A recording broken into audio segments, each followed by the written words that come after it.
અંકલેશ્વર શહેરમાંથી પસાર થઈ રહેલા મહત્વાકાંક્ષી બુલેટ ટ્રેન પ્રોજેક્ટની સાઇટ પરથી લાખો રૂપિયાના લોખંડની ચોરી કરનાર બે તસ્કરોને મુદ્દામાલ સાથે ઝડપી પાડવામાં અંકલેશ્વર પોલીસને સફળતા મળી છે।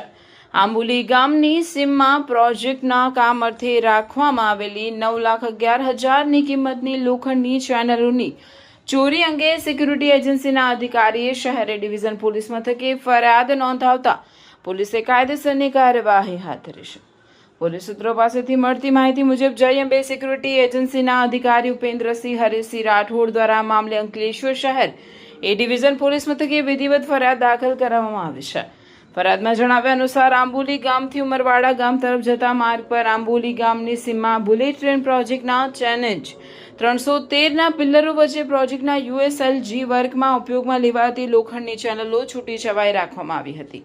આ ખુલ્લી સાઇટ પર તસ્કરોએ રાત્રિના કે અન્ય કોઈ સમયે ગુનાહિત પ્રવેશ કર્યો હતો। સાઇટ પર પડેલી કુલ 30 નંગ લોખંડની ચેનલો જેનું અંદાજિત નેટ વજન 22.775 કિલોગ્રામ આશરે 22.7 ટન થાય છે તેની ચોરી કરી હતી। બજાર કિંમત મુજબ પ્રતિ કિલોના 40 રૂપિયા લેખે આશરે 9,11,000ની મત્તાની ચોરી કરીને લઈ ગયા હતા। અંકલેશ્વર ડિવિઝન પોલીસ મથકે સબરે હુસેન મોહમ્મદ કાસિમ અલી શેખ રહેવાસી નોબલ માર્કેટ અંકલેશ્વર, જૈનુલ આબેદીન ઉર્ફે પપ્પુ નિઝામુદ્દીન ખાન રહેવાસી કેવલ ગલી અંસાર માર્કેટ અંકલેશ્વર ની ફરિયાદ નોંધાવી હતી।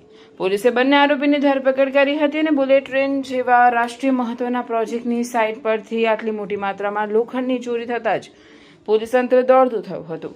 શહેર ડિવિઝન પોલીસે ગુનો નોંધી બંને આરોપીઓની અટકાયત કરી છે। આ ચોરીમાં અન્ય કોઈ સ્થાનિક ગેંગ કે ભંગારના વેપારીઓની સંડોવણી છે કે કેમ તેમજ ચોરીનું આટલું ભારેખમ લોખંડ કયા વાહનમાં હેરફેર કરવામાં આવ્યું તે દિશામાં પોલીસે ઊંડાણપૂર્વક તપાસ શરૂ કરી છે।